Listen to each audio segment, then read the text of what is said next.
قافلے کا پیچھا کرنا چاہ رہے تھے. تو یعنی جس طرح مال غنیمت کی تقسیم کا معاملہ مسلمانوں کے درمیان اختلاف کا باعث بنا ہوا تھا، پھر اسے اللہ اور اس کے رسول کے حوالے کر دیا گیا. تو اسی میں مسلمانوں کے لیے بہتری تھی. تو اس طرح آپ صلی اللہ علیہ وسلم کا مدینہ سے نکلنا اور پھر آگے چل کر تجارتی قافلے کے بجائے لشکر قریش سے متبھیڑ ہو جانا، گو کہ یہ اللہ تعالیٰ کی مرضی تھی. بعض لوگوں کو اس سے ناگواری ہو رہی تھی، بعض لوگ اس سے فائدہ اٹھا رہے تھے. یجادلونک فی الحق بعد ما تبین کانما یساقون الی الموت وهم ینظرون. یعنی یہ بات ظاہر ہو گئی تھی کہ قافلہ تو بچ کر نکل گیا اور اب لشکر قریشی سامنے ہیں جس سے لڑائی کرنا مشکل تھا. یعنی کیونکہ ان کے پاس جنگی ہتھیار نہیں تھے، حالت لڑنے کے مقابل نہیں تھے نا. تو جو کیفیت مسلمانوں کی تھی وہ بتائی جا رہی ہے یہاں پر.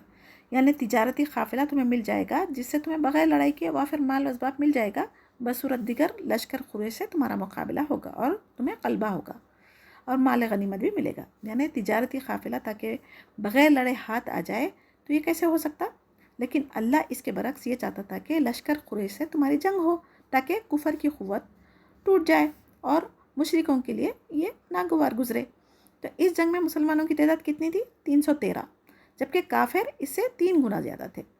پھر مسلمانوں اور کے پاس کوئی ہتھیار نہیں تھا اور کافروں کے پاس اسلحہ تھے موجود. ان حالت میں مسلمانوں کا سہارا تو صرف اللہ سبحانہ تعالیٰ پر ہی تھا نا، جس سے وہ گڑ گڑا کر دعائیں کرتے تھے، مدد مانگتے تھے. خود نبی کریم صلی اللہ علیہ وسلم بھی اپنے خیمے میں نہایت ذریعہ وزاری کے ساتھ دعا میں مصروف تھے. تو چنانچہ اللہ تعالیٰ نے دعائیں قبول کی اور 1000 فرشتوں کے ذریعے مدد فرمائی تھی. یعیدکم اللہ احدی الطائفتین انہا لکم وتودون ان غیر ذات الشوکۃ تکون لکم ویرید اللہ ان یحق الحق بکلماتہ ویقطع دابر الکافرین لیحق الحق ویبطل الباطل ولو کری المجرمون اذ تستغیثون ربکم فاستجاب لکم انی ممدکم بألف من الملائکۃ مردفین وما جعلہ اللہ الا بشری ولتطمئن بہ قلوبکم وما النصر الا من عند اللہ ان اللہ عزیز حکیم. یہ فرشتوں کی مدد جو کی نا اللہ سبحانہ تعالیٰ، یہ کس لیے تھی؟ صرف انسان کے ظاہری اسباب سے جو تسکین ملتی نا اس وجہ سے تھی، ورنہ اللہ سبحانہ تعالیٰ کا کن کہنا کافی تھا. بنا کسی فرشتوں کو بھیجے ہوئے بھی اللہ تعالیٰ مدد کر سکتا تھا. لیکن یہ انسان کے ایمان کو مضبوط کرنے کے لیے ان کی آنکھوں سے اگر دیکھ لیں گے ایک وعدہ اللہ تعالیٰ کا آ جائیں گا تو ایک تسکین رہتی نا، تو وہ سکون کے لیے اللہ تعالیٰ نے 1000 فرشتوں سے مدد کریں گے فرمایا اور کیے بھی. اذ یغشیکم النعاس امانۃ منہ وینزل علیکم من السماء ماء لیطہرکم بہ ویذہب عنکم رجس الشیاطین ولیربط علی قلوبکم ویثبت بہ الاقدام. یعنی اس وقت کو یاد کرو جب کہ اللہ تعالیٰ تم پر اونگ طاری کر رہا تھا، اپنی طرف سے سکون دے رہا تھا، تم پر آسمان سے پانی برسا رہا تھا، اس پانی کے ذریعے تم کو پاک کر رہا تھا اور شیطانی وسوسوں کو دفع کر رہا تھا اور تمہارے دلوں کو مضبوط کرتے جا رہا تھا، تمہارے پاؤں جما دیے تھے.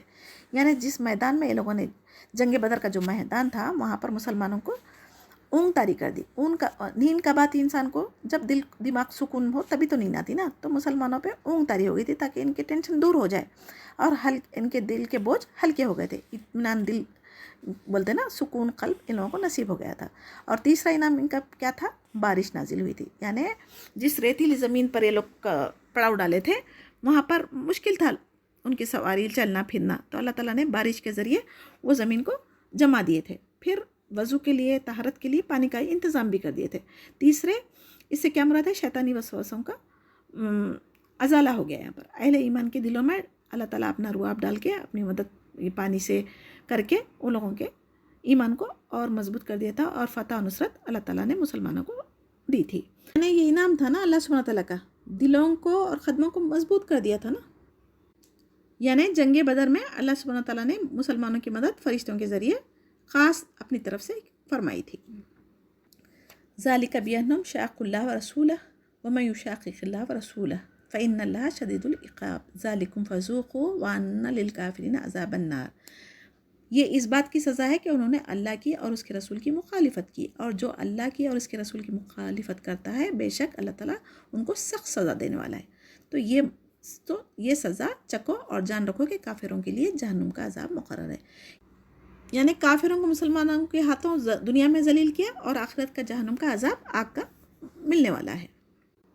اللہم اجرنا من النار. یا ایھا الذین آمنوا اذا لقیتم الذین کفروا زحفا فلا تولوهم الأدبار ومن يولهم يومئذ دبره إلا متحرفا لقتال أو متحيزا إلى فئة فقد باء بغضب من الله ومأواه جهنم وبئس المصير. یعنی جب مسلمانوں کی جنگ کافروں کے ساتھ میں ہو رہی تو تب جنگ کے میدان سے پیٹ پھر کر بھاگنے سے منع کیا جا رہا ہے یہاں پر. لیکن اگر اس کی نیت یہ ہے کہ پیچھے سے مطلب چال بدلنے کے لیے، دشمن کو دھوکہ دینے کے لیے، اگر وہ پیچھے جا کے پھر واپس آ کے حملہ کر رہا ہے دشمن کو دھوکہ دینے کے لیے، شکست دینے کے لیے، تو وہ ویسا والا جائز ہے. فلم تقتلوہم ولکن اللہ قتلہم وما رمیت اذ رمیت ولکن اللہ رمی ولیبلی المؤمنین منہ بلاء حسنا ان اللہ سمیع علیم ذالکم وان اللہ موہن کید الکافرین. جو مسلمان جنگ کے میدان سے پیٹ پھیرنا جان بچانے کے لیے، وہ بہت بڑا گناہ ہے، کبیرہ گناہ ہے، اور ایسے گناہ والوں کا جہنم میں ٹھکانہ ہے. اور یہاں پر کیا ہو رہا ہے، انہیں قتل نہیں کیا لیکن اللہ تعالیٰ نے ان کو قتل کیا. یعنی جنگ بدر میں جو بھی لوگ شامل تھے کفار کو جو قتل کر رہے تھے، بلکہ کوئی صحابی نہیں کر رہے تھے، بلکہ اللہ سبحانہ تعالیٰ فرشتوں کے ذریعے ان کو قتل کر رہا تھا. اور آپ نے خاک کی مٹی نہیں پھینکی تھی، بلکہ اللہ تعالیٰ نے وہ پھینکی تھی تاکہ مسلمان کو اپنی طرف سے ان کی محنت کا خوب عوض دے. بلا شبہ اللہ تعالیٰ خوب سننے اور جاننے والا ہے. یعنی جو کافر جو تدبیریں کر رہے تھے نا، تو اللہ سبحانہ تعالیٰ ان سے زیادہ بہتر تدبیر کرنے والا تھا. ان تستفتحوا فقد جاءکم وان تنتهوا فهو خیر لکم وان تعودوا نعود ولن تغنی عنکم فئتکم شیئا ولا کثرت وان اللہ مع المؤمنین. اگر تم فیصلہ چاہتے ہو تو وہ فیصلہ تمہارے سامنے موجود ہوا، اور اگر باز آ جاؤ تو یہ تمہارے لیے نہایت خوب ہے، اور اگر تم پھر وہی کام کرو گے تو پھر وہی کام کریں گے تو تمہاری جمعیت تمہارا ذرا بھی کام نہیں آئے گی. یعنی کامیابی کسی تعداد کی وجہ سے نہیں ہوتی، بلکہ ایمان والوں کو اللہ تعالیٰ کی مدد ہونے سے کامیابی حاصل ہوتی. یا ایھا الذین آمنوا اطیعوا اللہ ورسولہ ولا تولوا عنہ وانتم تسمعون. اے ایمان والو، اللہ کا اور اس کے رسول کا کہا مانو اور اس کے کہا سے روگردانی مت کرو. ولا تکونوا کالذین قالوا سمعنا وهم لا يسمعون. تم ان لوگوں کی طرح مت ہونا جو دعویٰ تو کرتے تھے کہ ہم نے سن لیا، حالانکہ وہ سنتے سناتے کچھ نہیں تھے. یعنی اس کا مطلب کیا ہے، وہ لوگ کان سے تو سنتے تھے لیکن عمل نہیں کرتے تھے. تو سننا نہیں سننا برابر ہے نا. ان شر الدواب عند اللہ الصم البکم الذین لا یعقلون ولو علم اللہ فیہم خیرا لاسمعہم ولو اسمعہم لتولوا وہم معرضون. بے شک بدترین خلائق اللہ تعالیٰ کے نزدیک وہ لوگ ہیں جو بہرے ہیں، گونگے ہیں، جو کہ ذرا نہیں سمجھتے. یعنی یا کان آنکھ کے تو ہوتے ہیں، ان کو سلام دوسری دنیاوی چیزیں سننے کے لیے بولنے کے لیے منہ ہوتا ہے، لیکن حق بات نہیں بولتے نا. ویسے لوگوں کو یہاں پر بہرے گونگے کہا گیا ہے. وَلَوْ عِلْمَ اللَّهِ فِيهِمْ خَيْرًا لَأَسْمَعَهُمْ وَلَوْ أَسْمَعَهُمْ لَتَوَلَّوْا وَهُمْ مُعْرِضُونَ. اگر کسی کے اندر خیر ہے تو اللہ سبحانہ تعالیٰ ان کو حق بات سننے کی توفیق دیتا. اب جس کے پاس خیر ہی نہیں ہے، جن کے دل میں کفر بھرا ہوا ہے، تو پھر ویسے لوگوں کو اللہ تعالیٰ چھوڑ دیتا. یا ایھا الذین آمنوا استجیبوا للہ وللرسول اذا دعاکم لما یحییکم واعلموا ان اللہ یحول بین المرء وقلبہ وانہ الیہ تحشرون. اے ایمان والو، اللہ اور رسول کی اطاعت کرو. یہ حکم بار بار آ رہا. اللہ سبحانہ تعالیٰ چاہے تو نا انسان کے دل کے اور اس کے درمیان آڑ بن جاتا ہے. بلا شبہ تم سب کو اللہ کے پاس جمع ہونا ہے. یعنی انسان کا دل الٹ پلٹ ہوتے رہتا نا، تو اسی لیے حدیث میں ہے یا مصرف القلوب صرف قلوبنا الی طاعتک. تو اے اللہ دلوں کو پھیرنے والے ہمارے دلوں کو اپنی اطاعت کی طرف پھیر دے. یہ دعا پڑھنے کی حدیث میں بھی تاکید ہے. ثبت قلبی علی دینک، یہ بھی پڑھیں گے تو ہم دین پر ثابت قدم رہ سکتے، جبکہ معنی مفہوم سمجھتے ہوئے پڑھنا چاہیے. واتقوا فتنة لا تصیبن الذین ظلموا منکم خاصہ واعلموا ان اللہ شدید العقاب. تم ایسے وبال سے بچو جو کہ خاص اللہ کی طرف سے ان لوگوں پر واقع ہونے والا ہے جو گناہوں کا مرتکب ہے. یعنی جو اللہ کی نافرمانی کرتے، رسول کی نافرمانی کرتے، ان کے لیے سخت سزا دینے والا ہے اللہ تعالیٰ. تو ایسے عذاب سے بچنا چاہ رہے ہیں تو اپنی اصلاح کر لیں. وَاذْكُرُوا إِذْ أَنْتُمْ قَلِيلٌ مُسْتَضْعَفُونَ فِي الْأَرْضِ تَخَافُونَ أَنْ يَتَخَطَّفَكُمُ النَّاسُ فَآوَاكُمْ وَأَيَّدَكُمْ بِنَصْرِهِ وَرَزَقَكُمْ مِنَ الطَّيِّبَاتِ لَعَلَّكُمْ تَشْكُرُونَ. اس حالت کو یاد کرو جب کہ تم زمین میں تھوڑے سے تھے، کمزور شمار کیے جاتے تھے، اس اندیشے میں رہتے تھے کہ تم کو کافر لوگ ختم کر دیں گے. تو اللہ تعالیٰ نے انہیں رہنے کے لیے جگہ دی اور اللہ تعالیٰ کی مدد تم کو شامل ہوئی. تو اگر یہ مدد اگر یاد رکھیں گے تو اللہ تعالیٰ کا تم شکر ادا کرو گے. یا ایھا الذین آمنوا لا تخونوا اللہ ورسولہ وتخونوا اماناتکم وانتم تعلمون. پھر یہاں پر ایمان والوں کو مخاطب کر کے کیا بول رہا ہے؟ اللہ اور رسول کے حقوق میں جانتے ہوئے خیانت مت کرو، اپنے قابل حفاظت چیزوں میں خیانت مت کرو۔ اسلام میں کسی کی امانت میں بھی خیانت نہیں کرنے کا حکم دیا گیا ہے، اس کی بہت بڑی تاکید حدیث میں بیان کی گئی ہے۔ ایک حدیث میں ہے، اس کا ایمان نہیں جس کے اندر امانت کی پاسداری نہیں، اور اس کا دین نہیں جس کے اندر عہد کی پابندی کا احساس نہیں۔ یہ حدیث مبارکہ ہے، تو ہمیں بھی کسی کی امانتوں میں خیانت نہیں کرنی چاہیے۔ وَاعْلَمُوا أَنَّمَا أَمْوَالُكُمْ وَأَوْلَادُكُمْ فِتْنَةٌ وَأَنَّ اللَّهَ عِندَهُ أَجْرٌ عَظِيمٌ، اور تم اس بات کو جان رکھو کہ تمہارے مال، تمہاری اولاد تمہارے لیے آزمائش ہے۔ اس بات کو بھی جان لو کہ اللہ تعالیٰ کے پاس بڑا بھاری اجر ہے۔ جب یہ آزمائشوں میں آپ ثابت قدم رہیں گے تو پھر اس کا اجر بھی بڑا ہے۔ یا ایھا الذین آمنوا ان تتقوا اللہ یجعل لکم فرقانا ویکفر عنکم سیئاتکم ویغفر لکم واللہ ذو الفضل العظیم۔ اے ایمان والو، اگر تم اللہ سے ڈرتے رہو گے تو اللہ تعالیٰ تم کو ایک فیصلہ کی چیز دے گا اور تم سے تمہارے گناہ دور کر دے گا اور تم کو بخش دے گا، اور اللہ تعالیٰ بڑے فضل والا ہے۔ اب اس میں کیا ہے؟ جو اللہ تعالیٰ کی احکامات کی پابندی کریں گے، اللہ اور رسول کا حکم مانیں گے، تقوی اختیار کر کے زندگی گزاریں گے، تو پھر ان کو صراط المستقیم پر چلنے کی توفیق مل جائے گی۔ اور جب صراط المستقیم پر جب انسان چلیں گا تو گناہوں سے بچ جائیں گا، گناہوں سے بچ جائیں گا تو پھر اللہ سبحانہ تعالیٰ جس کا وعدہ کیے جنت، وہ ہمیں ملیں گی۔ اللہم انی اسألک الجنۃ الفردوس واعوذ بک من النار، آمین یا رب۔ وَإِذْ يَمْكُرُ بِكَ الَّذِينَ كَفَرُوا لِيُثْبِتُوكَ أَوْ يَقْتُلُوكَ أَوْ يُخْرِجُوكَ وَيَمْكُرُونَ وَيَمْكُرُ اللَّهُ وَاللَّهُ خَيْرُ الْمَاكِرِينَ۔ یعنی مکہ کے جو سردار لوگ تھے نا، وہ لوگ دارالندوہ میں کیا کیے تھے؟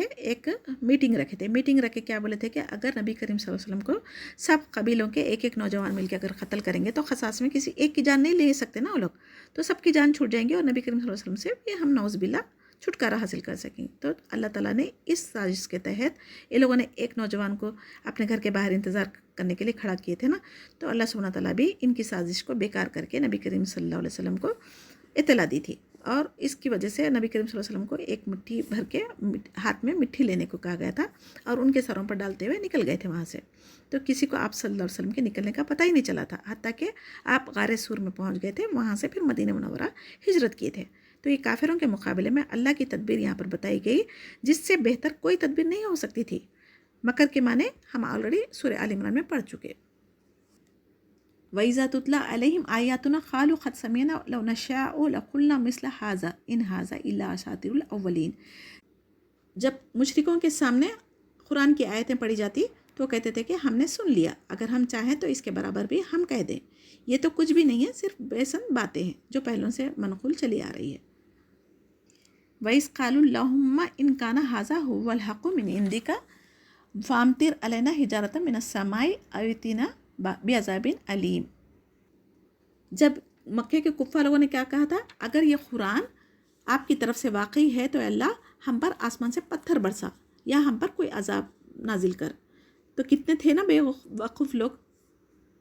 وَمَا كَانَ اللَّهُ لِيُعَذِّبَهُمْ وَأَنْتَ فِيهِمْ وَمَا كَانَ اللَّهُ مُعَذِّبَهُمْ وَهُمْ يَسْتَغْفِرُونَ۔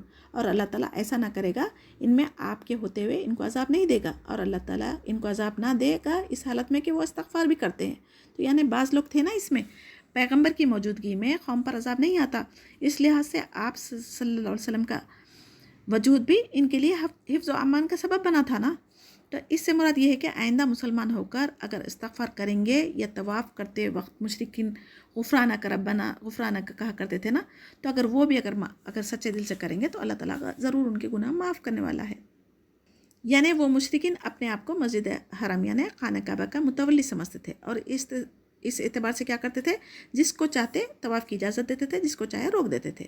تو چنانچہ مسلمانوں کو بھی وہ مسجد حرم میں آنے سے روکتے تھے، یعنی کہ یہ زبردستی سے لوگ روکتے تھے نا۔ تو اللہ تعالیٰ فرما رہے ہیں یہاں پر متولی تو متقی افراد ہی بن سکتے، مشرک نہیں بن سکتے۔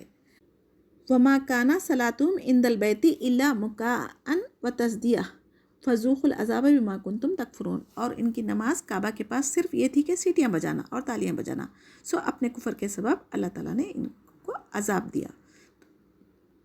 اور یہ تالیاں بجانا آج بھی صوفی مسجدوں اور آستانوں میں رقص کرتے ہوئے، ڈھول پیٹتے ہوئے، جھومتے ہوئے یہ کرتے نا، یہ ساری چیزیں ہماری شریعت میں جائز نہیں ہیں۔ ان الذين كفروا ينفقون اموالهم ليصدوا عن سبيل الله فسينفقونها ثم تكون عليهم حسرة ثم يغلبون والذين كفروا الى جہنم يحشرون. بلا شک یہ کافر لوگ اپنے مالوں کو اس لیے خرچ کر رہے ہیں کہ اللہ کی راہ سے روکیں. یہ لوگ تو اپنے مالوں کو خرچ کرتے ہی رہیں گے، پھر وہ مال ان کے حق میں باعث حسرت ہو جائے گا، پھر مغلوب ہو جائیں گے اور کافر لوگوں کو دوزخ کی طرف جمع کیا جائے گا. یعنی جب قریش مکہ بدر میں شکست ہوئی تو ان کے شکست خوردہ اصحاب مکہ واپس گئے. ادھر سے ابو سفیان بھی اپنا تجارتی قافلہ لے کر وہاں پہنچ چکے تھے نا. تو جن کے باپ بیٹے بھائی اس جنگ میں مارے گئے تھے تو ابو سفیان اور اس کا تجارتی سامان میں حصہ تھا.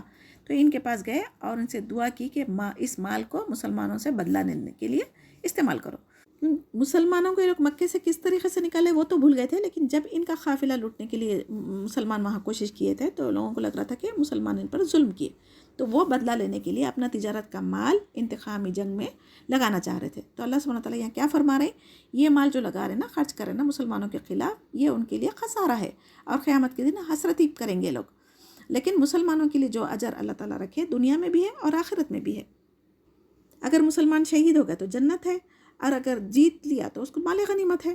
تو ہر طریقے سے مسلمان کو تو فائدہ ہی ہے نا. تو کفار کو تو کچھ حاصل نہیں ہے، نہ دنیا ہے نہ آخرت ہے ان کی. لیمیز اللہ الخبیث من الطیب ویجعل الخبیث بعضہ علی بعض فیرکمہ جمیعا فیجعلہ فی جہنم اولئک هم الخاسرون. تاکہ اللہ تعالیٰ ناپاک کو پاک سے الگ کر دے اور ناپاکوں کو ایک دوسرے سے ملا دے، بس ان سب کو اکٹھا ڈھیر کر دے، پھر ان سب کو جہنم میں ڈال دے. ایسے لوگ پورے خسارے میں رہیں گے. قل للذین کفروا ان ینتہوا یغفر لهم ما قد سلف وان یعودوا فقد مضت سنت الاولین. آپ ان کافروں سے کہہ دیجیے کہ اگر یہ لوگ باز آ جائیں گے تو سارے گناہ اللہ تعالیٰ معاف کریں گے. یہ کب ہوگا؟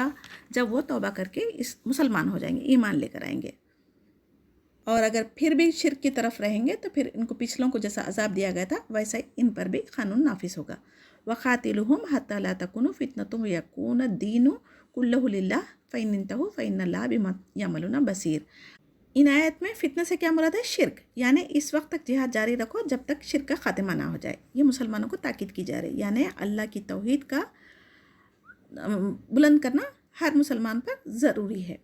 یعنی تمہارے لیے ان کا ظاہری اسلام ہی کافی ہے، باطن کا معاملہ اللہ کے سپرد کر دو، کیونکہ اس کے باہر ذاتن کو اللہ تعالیٰ ہی جاننے والا ہے نا، ہم تو نہیں جانتے نا.